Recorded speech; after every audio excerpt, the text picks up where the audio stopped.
Here to host is really a mainstay here at Mid May Massacre and every single mainframe event we do. You know him from his own channel, the Burnett Work. He is a film director, indie film maker. You know him from the John Campea show as well.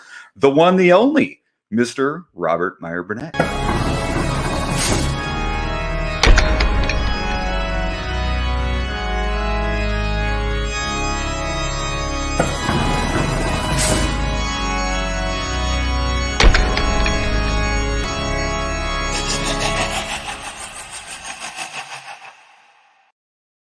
Well, greetings, imagination connoisseurs. Once again, thank God the Mainframe Comic-Con has brought me back to host a Mid May Massacre unbelievable panel. And without further ado, let me just say that this is a documentary presented by Troma, and it's called VHS Massacre Too. And if you are a fan of independent cinema, of physical media, of free speech, and how about the future of having expression the way you want it, the way we've wanted it for years and years and years. This documentary, I was actually surprised by how resonant and how much it really hit me in the heart, because I started working in home video in 1980. I worked for Weston Nishimura, who was he founded the VSDA, the Video Software Dealers Association of America. And this documentary, I have to tell you, if you are here for Mid May Massacre, you must see VHS Massacre 2. And to tell us about the documentary, we have an amazing panel. Let's first bring on the director, Thomas Seymour, the producers, James Richardson and Timothy Kulig. And a man, I have to say, before I even knew who Pauline Kael was, this man wrote what I consider to be the single greatest movie review ever written for American Ninja. The host of The Last Drive-In, Mr. Joe Bob Briggs, is here with us. And then we also have, I guess if there is a Hall of Fame in exploitation land, this woman would be the Hall of Famer in the Scream Queen section of that, Miss Debbie Rochon. Writer, director. Debbie's not here yet. Debbie and Lloyd, we're holding off on. So okay, we're holding off on. Well, then, okay, then. But my God, and of course, James Richardson is also a professor and is in the documentary. And I have to say, sir, it is an honor to meet you. I really loved your contributions to this documentary. You were a tremendous on-camera personality and had a lot to say. So to get into it, Tom, James, and Tim, how did this film come about? Well, the film came about, I had finished the first VHS Massacre film, which was a lot more about kind of examining how the video stores were going under, which was pretty emotional for me at the time. You know, Kim's Video in New York, for instance, went under, and we kind of chronicled that. So sort of good for the film, terrible for everyone in New York. Right. And there was this hope. Joe Bob Briggs at the end of the first one kind of said that you know streaming could be a good thing, and there could be some hope in there. So I think that I think we were hoping that platforms like Prime and YouTube maybe could be a place where we could make some money back. But as things were sort of revealing themselves, you just realized how poorly the exploitation filmmakers were being treated, bizarre censorship, weird double standards, and continually decreasing the amount of residuals to the point where, you know, they treat someone like Lloyd, who's kind of a legend in the exploitation filmmaker, the same way as some guy making a YouTube video for the first time. And so you just realize that there's something seriously wrong. I think the media consolidation has got to a point where it's really fully controlled, and that was, again, it was like somber again, you know, and I felt compelled to sort of try to investigate it. So luckily, I was able to get everyone who's here on board, and we made a movie. Well, I have to ask, you know, James, you're a professor, you're an academic, but yet your love of exploitation cinema drips off the screen, much like blood. And how did you find yourself involved with these filmmakers? And are you continuing to fight the good fight for exploitation filmmakers and indie filmmakers. I mean, I don't think any of us. How could you grow up? How can you be a teenager and have a rite of passage without seeing movies like, well, Mother's Day or whatever exploitation film is your bag? I mean, essentially, I got brought into this because Tom and I know each other from work, kind of, and we talk quite honestly a lot of times about like just really cheesy exploitation films a lot of the time. And he knew my love for it, and he also knew my passion for indie filmmakers. I teach in the digital media program at LaGuardia Community College, and one of the things that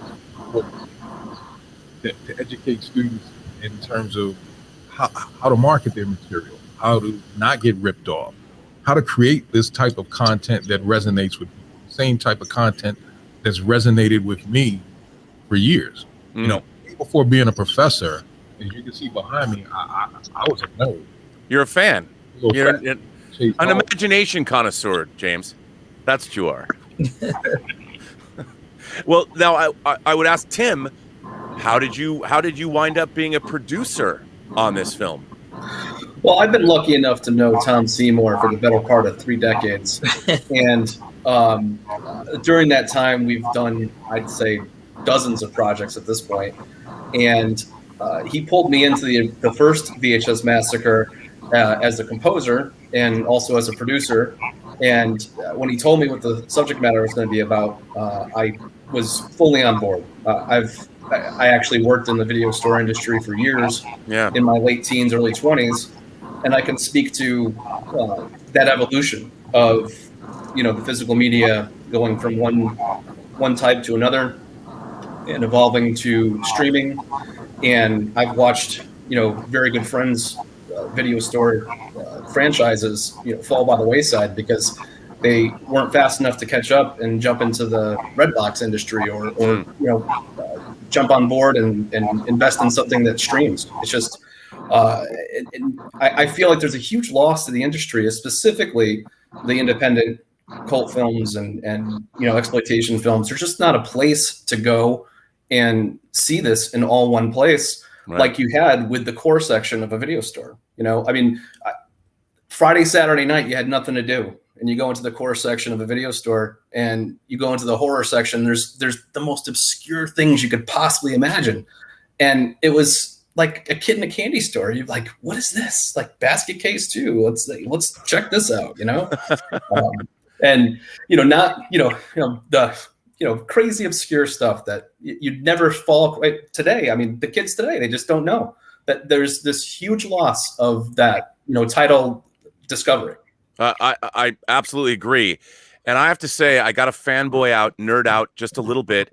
When I was younger, I lived for Fridays because syndicated in the Seattle Times, where I grew up, was Joe Bob Briggs' column, where he reviewed films that I might not have known were coming out. Like I said before, his review for American Ninja with Michael Dudikoff and Steve James might be the single greatest movie review I have ever read.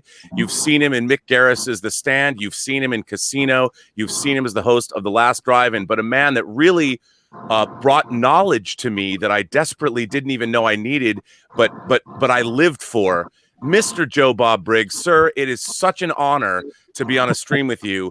And I would like to ask you, as somebody who has been beating the drum for the validity of exploitation cinema, how do you feel about where the industry is? Where are we at in terms of exploitation movies? Is the era over, or is there hope for us? Oh, no, there's always hope. I mean, the movie industry changes every 4 or 5 years. I mean, the rules change. The reason those big studio executives in Hollywood get the big bucks, and when they get their new job, they always get a golden parachute because they know they're going to be fired in 4 or 5 years. Yeah, is because the industry is constantly changing. So we had a 40-year period where, or I don't know, 35-year period where for the first time in history, the distribution guys gave up control of the time and place that you watch the movie. and the guy who owns the pipeline is always the guy who doesn't care about anybody else. He just wants the pipeline to be full, and that's essentially what Paramount, Universal, Fox, all these companies. That's what they do. They're a pipeline. They don't even create that much anymore. They're really not production companies anymore. They're just pipelines. And now the pipeline power has switched over to Silicon Valley. And so you have these guys from Northern California that are coming down and telling the guys in Southern California what to do. And there have been many battles and firings between the guys from Northern California and the guys from Southern California, fighting over how the industry should be run. And the Northern California guys are winning. And what they're doing is they're saying, look, all we do is we put up a pipeline and we charge a huge amount to be in that pipeline or be featured in that pipeline. Okay, so they've taken their stand. So now the independent guys have to figure out a way around that. And they will figure out a way around that. And I'm here to help them. And I think everyone on this panel is here to help them. There's no rule that says Netflix has to control the world for the next 50 years. There's no rule that says Amazon Prime and these other companies are going to remain in the position that they are. I always use this example. There's a guy named Justin Seaman. He makes movies. He makes no budget movies he's right on the border between Pennsylvania and West Virginia in the Pittsburgh area. And he made a movie called The Barn. Now, he told me how much he made on it, and I probably shouldn't divulge that, but he made a lot of money, and he showed me how he made the money. And the way he did it is withholding the film from Netflix, from Amazon Prime, from any of these companies that have the bad deals, withholding the film, selling his film convention to convention, selling the DVDs, setting up events on his own, blanketing the world with social media, and basically saying, if you want to see this movie, you're going to see it on physical media for the first 3 years. And that's the only way you're going to see it. And so that was his solution. That was his workaround. And he made that work. And he had the energy to go to all the conventions and to do the social media work and everything. And then at the very end, when he's exhausted every other revenue stream, maybe he'll make an Amazon Prime deal or a Netflix deal. The problem with a lot of what's going on today is people get rid of their movie too fast. They give up the they make one of those streaming deals too fast. Yeah. When Roger Corman accepted his honorary Academy Award, he made a very good observation. He said, motion pictures are a compromised art form. They are 50% art and 50% business. And so if you're going to be an indie producer, director, filmmaker, you got to pay attention to the 50% business, and you got to be aggressive in that space. And I think that we have guys who are aggressive in that space, and hopefully they're teaching the younger guys how to do that. And hopefully we'll have streaming options that don't make us go through the majors. And in the long run, that's and we'll get loyalty to those streaming options because they're not controlled by the majors. And so I think there's a lot of hope. We just have to be evangelists for the idea that you want to pay for your content, and you want to support these guys. And you want to support these ultra low budget indie guys, do it yourself guys, and even the higher budget guys. There was an obscene speech made by one of the production executives at one of the major studios, where he said the budget of the indie film in America is $50 million. That's what Hollywood thinks is an indie film. It's a $50 million film. Okay, so we're not in what we're talking about here, the true indie guys that make true exploitation films are not being they don't have a Sam Arkoff right now who can go and get space for them in the market. Yes. That's what they need. Yeah. Well, one of the things that struck me about the movie as I was watching it, Tim, Tom, and James, this movie is really a support of freedom of speech, freedom of expression. And my girlfriend said something really interesting to me the other day. She said films are becoming pasteurized, and I thought I was like, my God, babe, that is that's perfect, because anything edgy is being bled out of even exploitation cinema that you can see. I mean, thank God for channels like Shudder. But when I was watching this movie, it really is in support of freedom of expression. And I wonder if that was something, did that develop over the course of making this film? Or was that something you all were keenly aware of as you were making it, that it was becoming sort of in support of freedom of expression? Yeah, I mean, it was definitely like when I started the documentary, you started to see this odd censorship in 2018. Amazon Prime deleted thousands of independent films off their platform, and they gave some vague standards reasoning, which didn't hold any water. And from there, I actually had a film deleted out of my own personal library. Oh my God! Bizarre, right? I bought the thing. I mean, it happened to be my own movie, London Betty, was deleted out of my permanent library. What? So you start saying, that's crazy. What's going on here? So I sort of had a hunch, that things were not right. But then speaking with J.R. Bookwalter, who had a Tempe video distribution company, and then Troma. There he is. Hey, there's the man. I have to say that one of my great joys of the last COVID year was streaming multiple times with Mr. Lloyd Kaufman.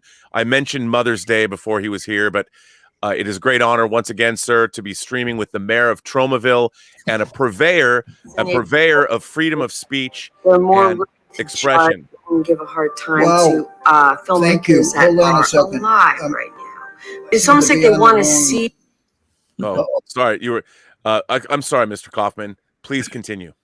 I can't. Well, hold on. I'm sorry. I was okay. There we are.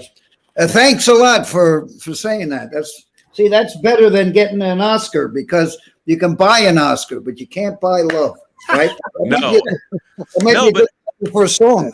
I mean, but your films and what you've been doing, I think, in addition to being the impresario of Tromaville, you've actually been beating the drum about freedom of expression. And in a way, you've been saying that, look, I've been making films for the better part of 5 decades and all that, but we are really in danger of losing something in terms of our ability to express ideas or fun or all of this. And I'm just curious. I mean, as we've talked over the last year, that's been an undercurrent of everything that you've said. You've been warning us. I mean, you're almost like the canary in the coal mine. I wonder if you could speak to that issue and how the loss. And one of the things I loved about this movie is it basically is saying the loss of these kinds of films is a very dark path to go down. And we're having our freedom of speech chipped away, cancel culture, whatever you want to talk about. And I wonder if you could speak to that and why independent and exploitation films are actually something that is one of the pillars of our democracy. Well, I don't know about exploitation films being the pillars of democracy. I see them more being the sheets and blankets of democracy rather than pillows. But even the word exploitation, it's a word that pushes people like us to the back of the bus, right? It's like the N word. It's like I never cared for that word, because when I was a kid, I saw a movie by Ernst Lubitsch, right? Directed by Ernst Lubitsch, Carol Lombard, Robert, whatever his name is, and Jack Benny. And you can go look at the ads. They're exploiting Jack Benny. I mean, what does it mean, exploit? It's like the B picture. People keep saying Troma makes B pictures. We make Troma movies. They're not B pictures. There's no such thing. And yes, today we have free speech. Joe Bob can tell you that, as long as we don't say anything, right? As long as we don't write anything in the Dallas Morning Star, we have free speech, right, Joe Bob Briggs? Yeah, well, you know, the reason dictators love streaming is they got control back over what's circulating in their countries, you know. But the reason the big majors love streaming is that these CPA types, you know, middle-level executives, only ask themselves one question: is this movie something that could, at some point in the theoretical future, cause us any kind of problem? Social media problem, you know, financial problems, legal problem, and if there's any chance of it doing that, then the corporate attorney is going to say, well, we just won't show that film, and that film just disappears. And so exploitation films, I've always used the term exploitation films because exploitation just means marketing. You know, that's what it always meant, is marketing. It was called exploitation because people that don't have a marketing budget have to use some exploitable element, like a certain actress or a poster or a theme that Hollywood won't touch, or a style of making the movies that is outside the mainstream. That's the exploitable part. That's the exploitation part. But that's the reason these movies get attacked, because they're outside of mainstream opinion at any given time. And they're not attacking them. You know, they're not saying, we hate you, Troma. You know, they're just saying, it's just some CPA type who says, oh, we could do okay if these weren't here, and you know, someone might write an angry letter, or you know, worse yet, post a screed on Twitter that we might have to deal with. And so it's like, it's just easier. Let's just go with the tent poles. Let's just go with the blockbusters. We make more money on those anyway because we have agreements with the major studios. And so it's more like this over time. These guys are just like, they just want a plain vanilla slate that doesn't cause any waves, you know. And so that's where we are today. That's why I say the independents have to band together and get into some alternate ways to I agree with you. I was chairman of the Independent Film and Television Alliance, which is supposed to be the trade association for the independent film world all over the world. It's the biggest market for business of independent films. Yet the board is chicken. They were scared to go. When I was chairman, we used the money to go down to Washington to lobby. The board had no interest in that, and I authorized a very funny. This goes back to 2004. A very funny cartoon with starring none other than Rupert Murdoch, where he's doing a rap song and he's talking about how rich he is and how he owns everything and how he's stealing monopoly. And a couple of the board members, oh, that's so. We presented the cartoon to the board, and I got it for nothing because a couple of $1,000. So we put it together, $2,500 because we used Troma people to make the cartoon, and the animation was very good. But the people on the board were saying, "Oh, this is such an insult to Rupert Murdoch because they're living off the crumbs of what falls from the table of this book." You know, right. Thank the good Lord for Tom Seymour. What a interesting guy he is, and what a great two great documentaries, and there's a small one now that's on Troma now, that a shorter one that's absolutely brilliant. So God bless Tom Seymour and Debbie Rochon, of course. Let's welcome Debbie Rochon. She's a writer. She's a director. She is a producer. She's also in the Scream Queen Hall of Fame. Welcome to Mid May Massacre. And let me ask you a question, Debbie. I mean, you have been front and center of these kinds of films for a long time, and you've become a favorite of audiences worldwide, and you've directed films like this. How do you feel about the state of the industry? And I asked these gentlemen about the idea of freedom of speech, freedom of expression, and that's kind of what this kind of cinema, transgressive cinema, has always been. And how do you feel about where we're at now and where the future of this kind of material is? Are you optimistic or are you pessimistic? Well, I guess she disappeared, but that's what a Scream Queen does. Oh, there. I hope she heard my question, but it's amazing. This is kind of like being in a movie. There's some alien invasion happening and they're cutting her off. But Debbie, come back, Debbie, come back. But so let me go further and say, okay, Lloyd, and not to put you on the spot, but the Toxic Avenger has recently been announced to be remade by a large concern, which is fantastic. But are you under any pressure now that this is going to move forward to suppress the original Toxic Avenger? You have? Oh, sorry, go on. No, I mean, now that you've come from you've worked in both worlds, and how do you feel now that you're moving up in terms of one of your the very I guess pitchman for Trauma is now going to be brought into the mainstream the way you could hardly ever have imagined. And now, what is that like for you?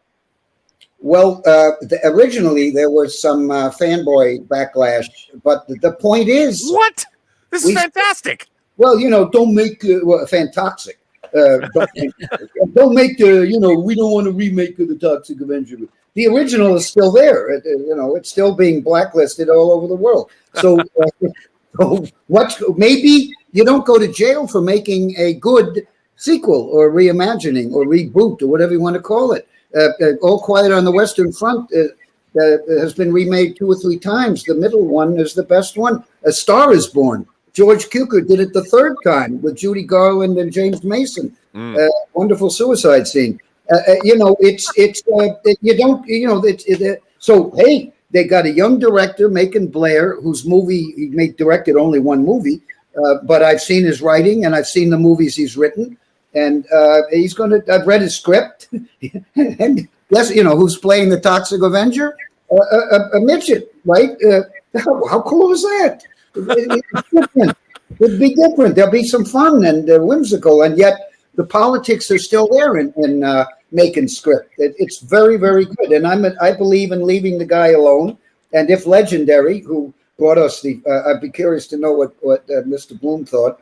I mean, Joe Bob Briggs thought. I'd be curious to know what you thought of Zilla versus Kong, but the Legendary made this huge, and it's a huge hit. And my guess is they left whoever that director was alone, and he made something very vanilla. Adam Wingard.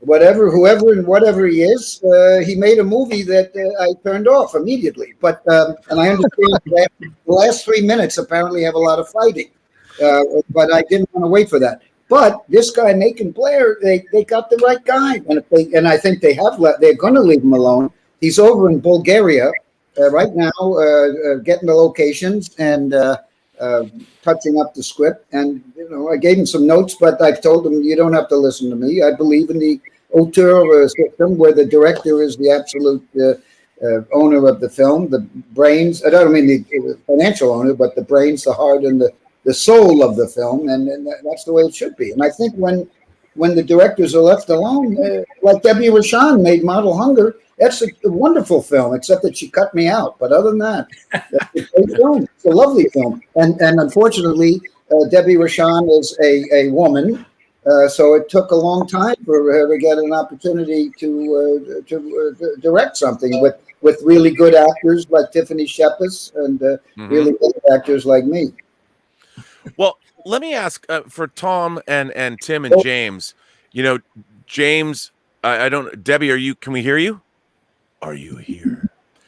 I don't know, but for the filmmakers, I mean, James, you're an academic. You're dealing with the youth of our future.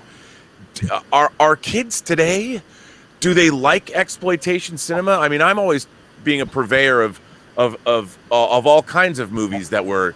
I mean, the original I Spit on Your Grave. My mom saw me. She came downstairs when I was watching, and she was furious that I had this in my possession. She's like, "What is this? What are you watching?" I was like 13, too young. But how do you see the youth of today, the very aware, very woke youth of today? Is there a place for exploitation cinema in their lives? I think so, but to be honest with you, there's a lot of competing content that's out there. Yes. You know, so that's one of the challenges. When you talk up to them a lot of the exploitation films that I kind of grew up with, you know, they look at things and they go.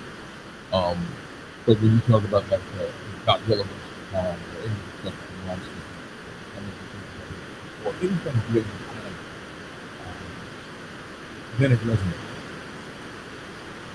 What about you, Tom? I mean, you know, with this documentary, clearly you really know your stuff, and I have to say I cannot emphasize enough how much this movie meant to me personally, and the fact that you're sticking up for these things, and like James pointed out, you know, it's video games, it's YouTube, it's TikTok, it's all of this stuff where, I mean, for us growing up, and I was a child of the 70s and the 80s, movies were it. They still are it.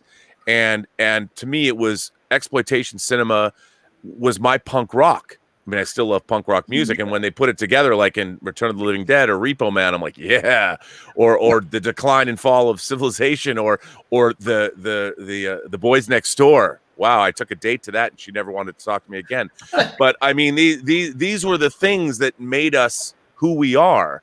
And I feel that edginess is missing from our culture today. And I think we need it. It's something that shaped us into the men and women we are today. Yeah, well, I think that you know, people like Debbie and Lloyd have had to sort of suffer the slings and arrows in the films that they were making at the time. Essentially, the way I see them, including Joe Bob Briggs, is that they're constantly pushing the boundaries of taste.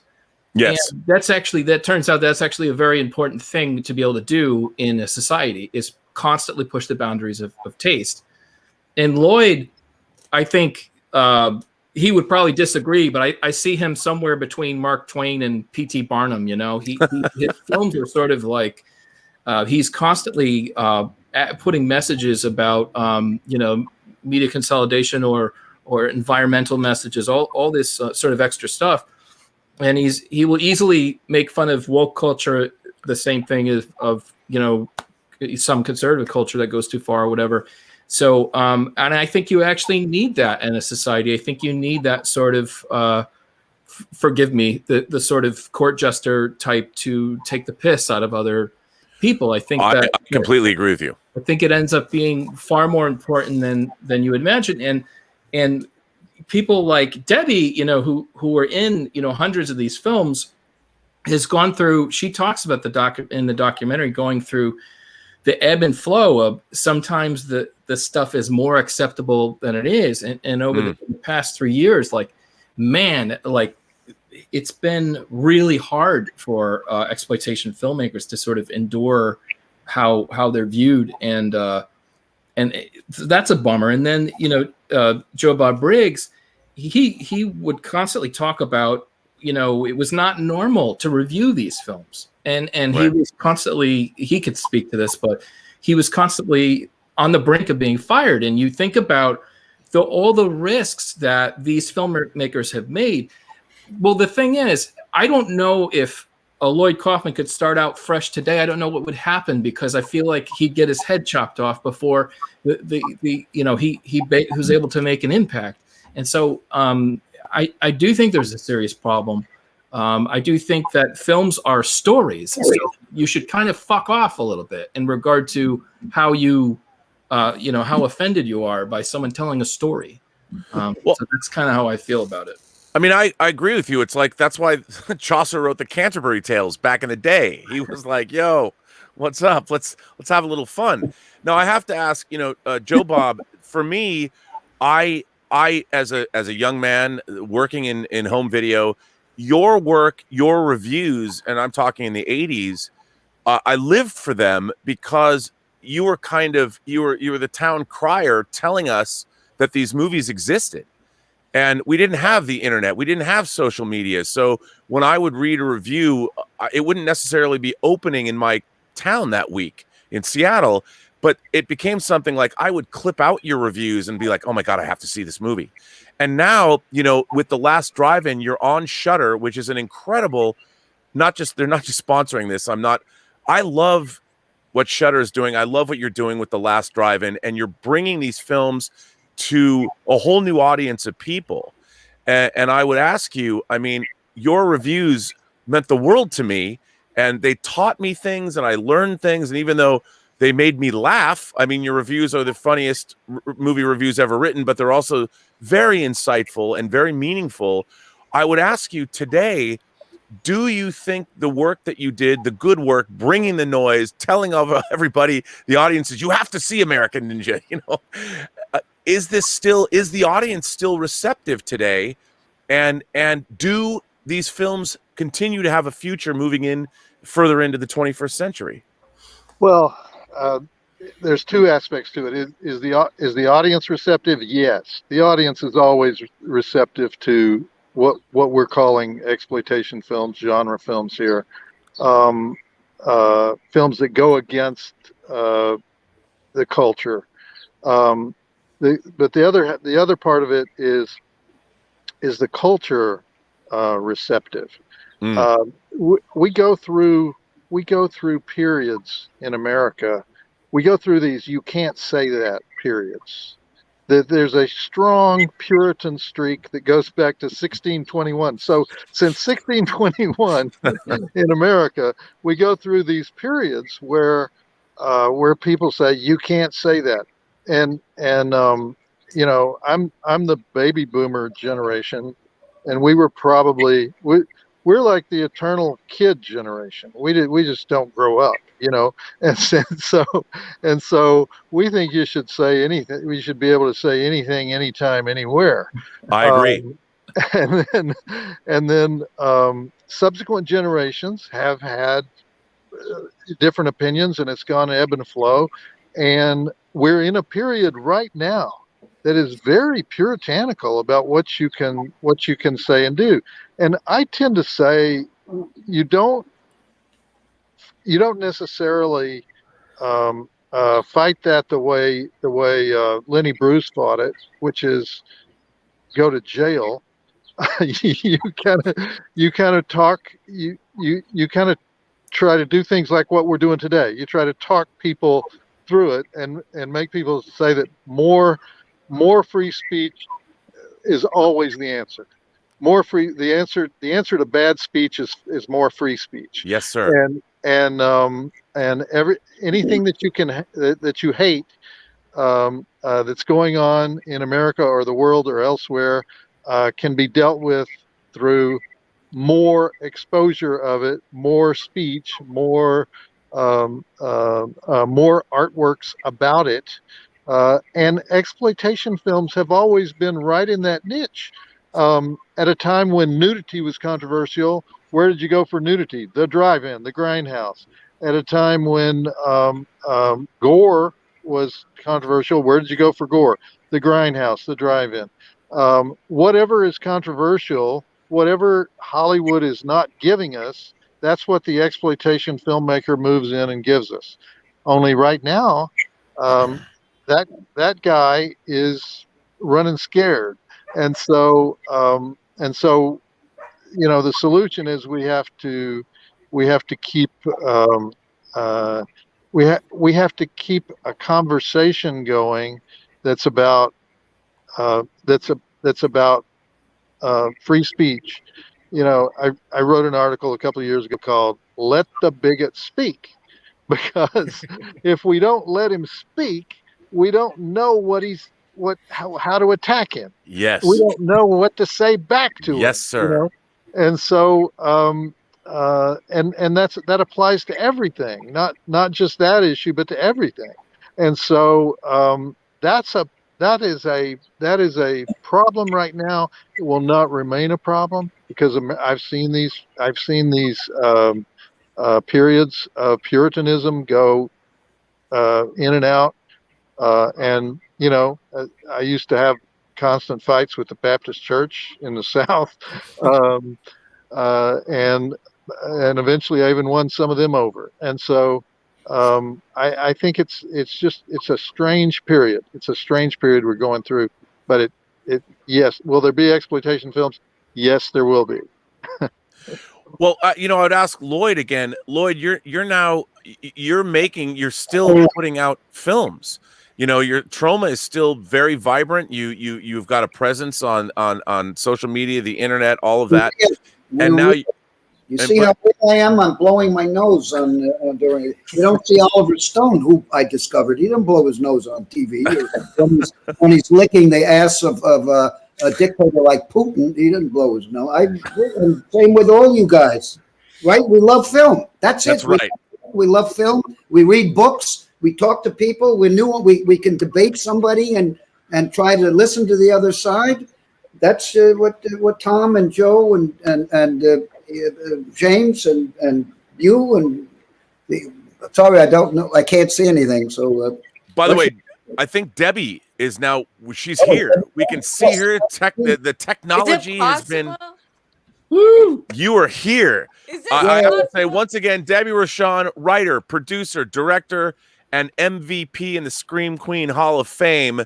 Welcome to Mid May Massacre. Yay, Debbie. Good I'm losing you. Technology. I don't have no idea if you guys can hear me because I can't hear you. However, I will say this. Isn't this a perfect problem to have, considering we're talking about VHS and the massacre of VHS and everywhere that, streaming and everything is taking over. And look at the problems. The problems never end. So here we are. Welcome. Well, she's right. But now, Lloyd, I wanted to, what's it like making the transition? I mean, the Toxic Avenger began as sort of the definition, the poster child for this kind of punk rock, indie spirit, exploitation, horror, call it what you will. And now he's going over to Legendary that's making movies like Pacific Rim or the DC Universe films. That has to be, for you, is that a great triumph? Or do you think that you're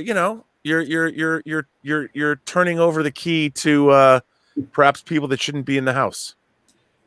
No, I think they are. Lloyd, I have to say, wait a second, Lloyd.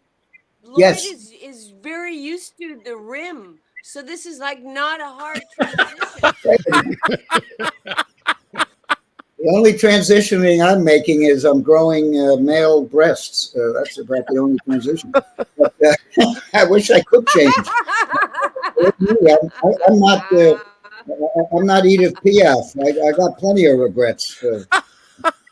But now we regret working with Debbie Rochon for 20 some odd, more than 20. No, we've done a lot of movies together.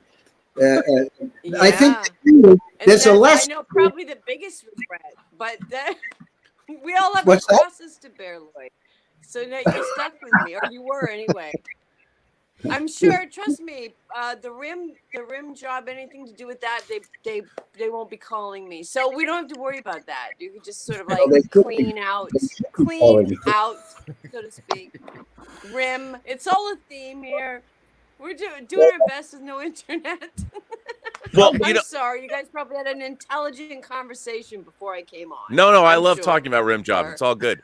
But let me ask you, Debbie. There's a great moment in this documentary where you're talking about working, on your film and doing your work, and then having to go out into the quote unquote real world, and you were being judged. Yeah. People were judging you based on the work that you'd done in these films, and I thought that was fascinating in the documentary. And what is that like? I mean, here you're a strong, empowered woman. You're going out, you're being an artist. You're doing something that you don't apologize for, that you have a fan base for, that you're beloved around the world. And yet you go out and you're being judged and pilloried because of your great works. What was that like for you? Well, I'm going to answer and just stop me if the connection goes bad, because I heard half the question, but I believe I know what you're talking about. So, yeah, putting Model Hunger together, it was really, as it is for everybody, not just for me, but it's a very difficult road financially and in other ways as well. But the biggest hit is financial. So, yeah, I had to go out and go into the real world, and happily did so, because the 4 years it took to finish the movie and actually get it completed in post was worth it. But yeah, so as soon as people found out, and I didn't tell them at all, but it's the internet, it's the day and age we live in. As soon as people found out, they got because I was working at place that starts with Y. Anyway, but I thought I wanted to work there for many reasons, because also growing up in the streets homeless, I thought, well, maybe I could somehow be an inspiration also to like the people I'm working with, maybe, while I try to get a paycheck, like do two things at once, perhaps. But they got like this campaign going where they got all the parents to say that they thought I was a danger to be around children. And so, because of the movies, right? So they ousted me, and it was just, I took them to the Human Rights Commission. I did everything that I could on my end because I didn't think it was fair. But they really hadn't come across anything quite like that before.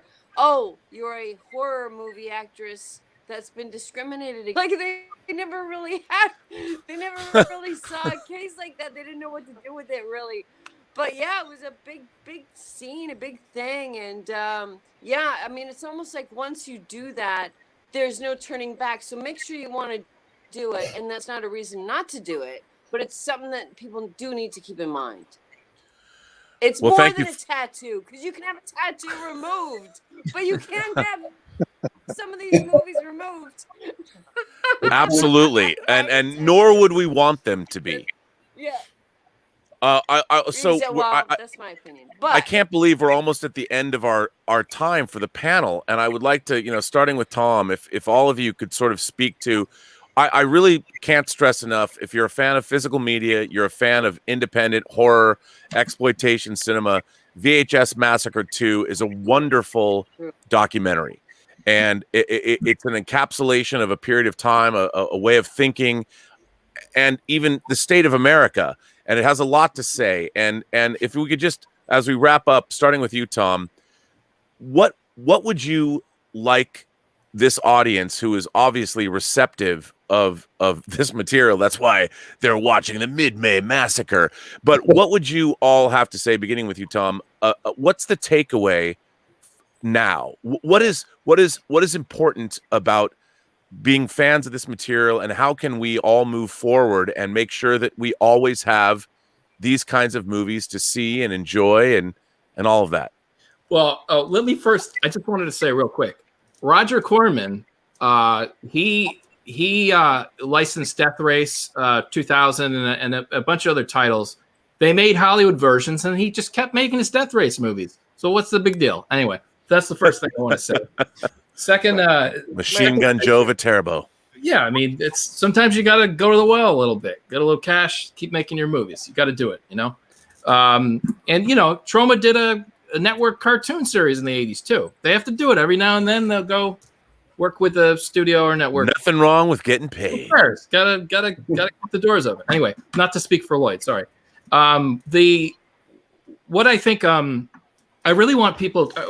It was important for me to sort of paint the picture about what these films meant to me, but I think how they actually add to the culture. And probably James can talk a bit about basically what these films meant to him. But what the fear is that there's going to be this lack of variety in motion picture, and you really do need these. You need fucked up films. You really do. Yes.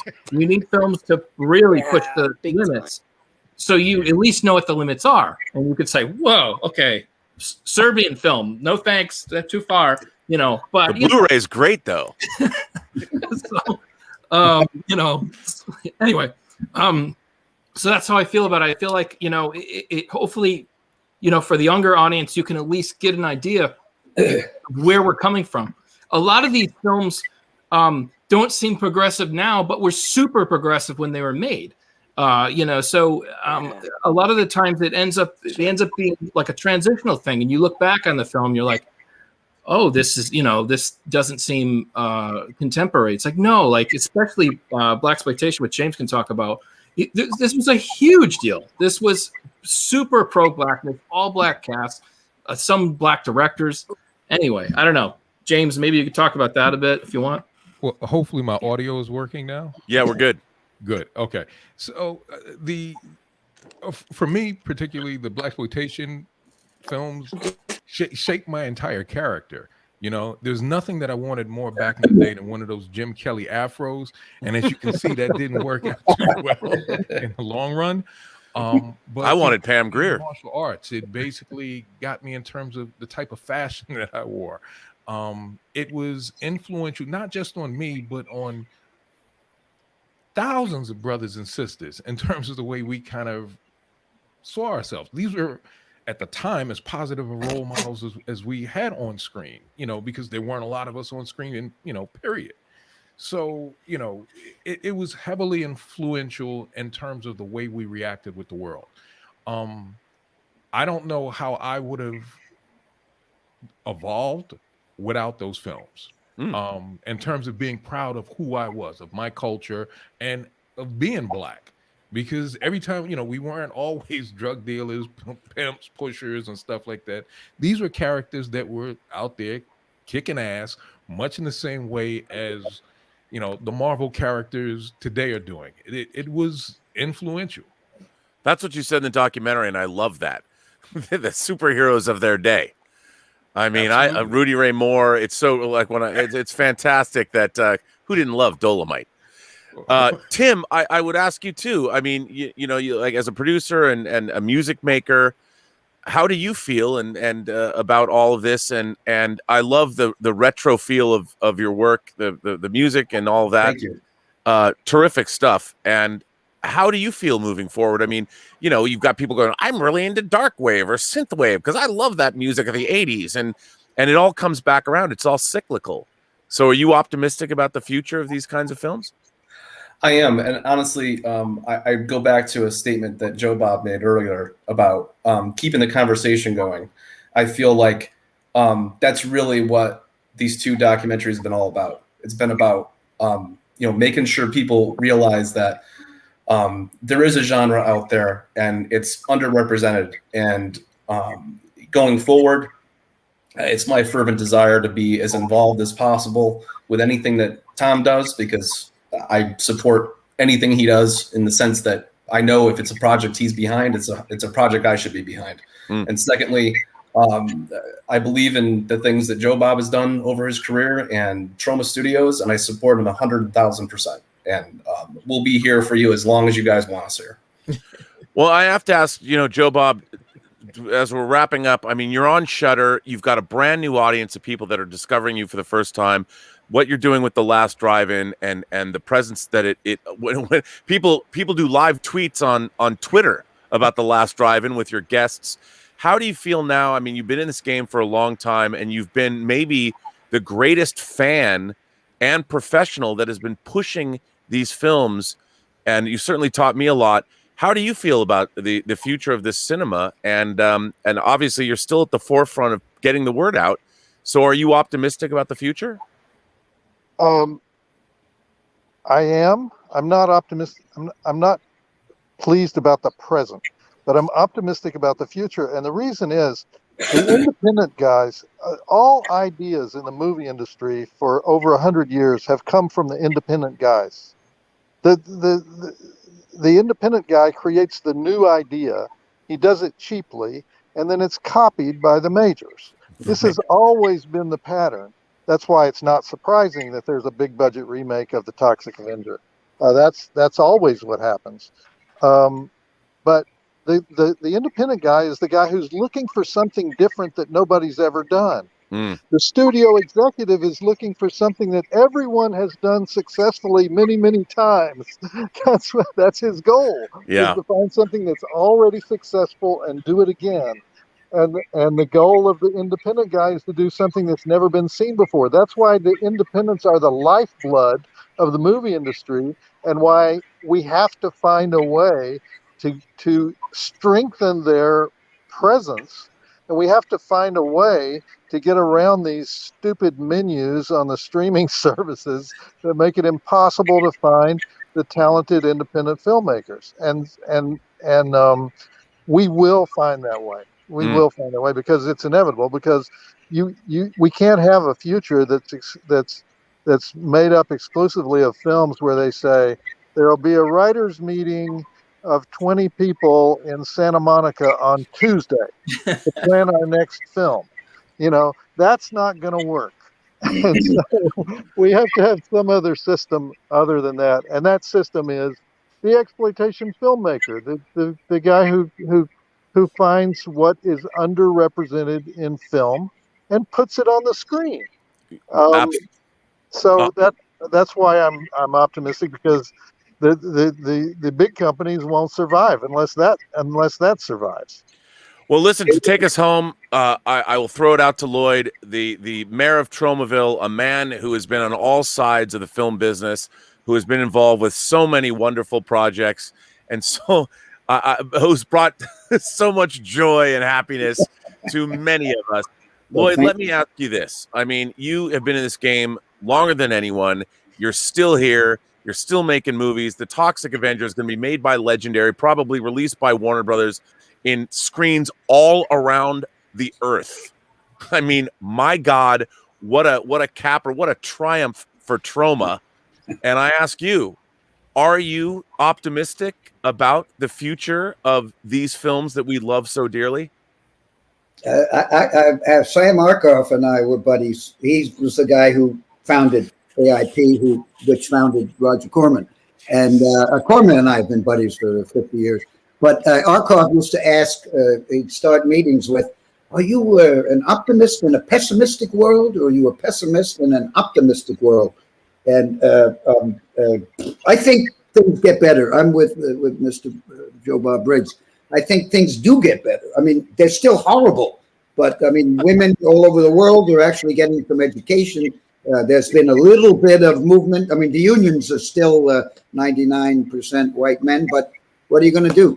They now have 1% women and blacks. Wonderful. I got pretty much kicked out of Directors Guild for actually committing the crime of making a movie. But they're starting now they actually have multi-levels. So if you're an independent, you can do it through Directors Guild. I think even Screen Actors Guild. They're still horrible. They still glom more of the profits than either the producers or not the profits, the gross revenue.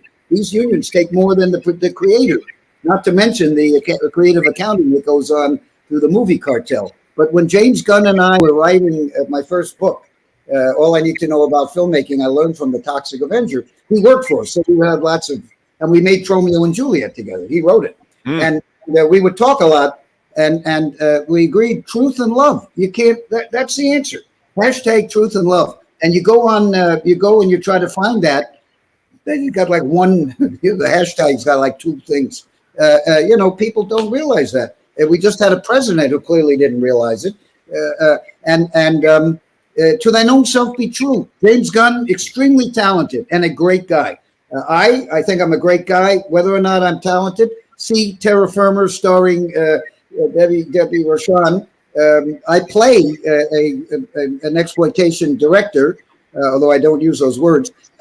Maybe he has talent, maybe he doesn't, but he believes in what he's doing. To thine own self be true. A phrase coined by one William Shakespeare, who, as you know, James wrote that amazing best-selling book, 101 money-making screenplay ideas, otherwise known as Hamlet. And the other lesson for you young people, because I'm in a lot of young people's first movies, it ain't going to happen overnight. It's like these comedians who are successful. They say it takes 10 years of shitty motels to learn the trade, to learn the craft. And then if you're a genius, you're there.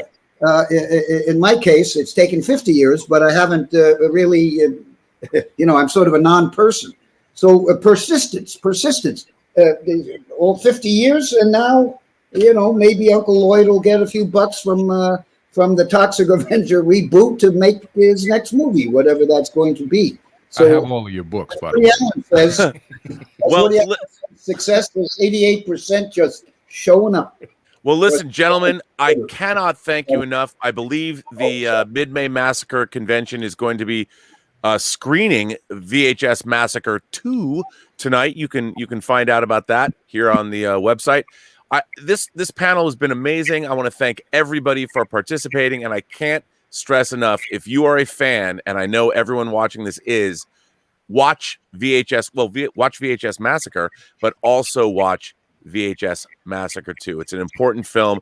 I was very honored to host this panel. Thank you so much. Thank you, Mainframe Comic Con. Thank you, Shudder. Thank you, Troma. Thank you, gentlemen.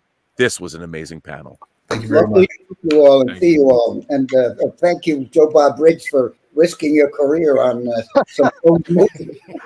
I haven't had a career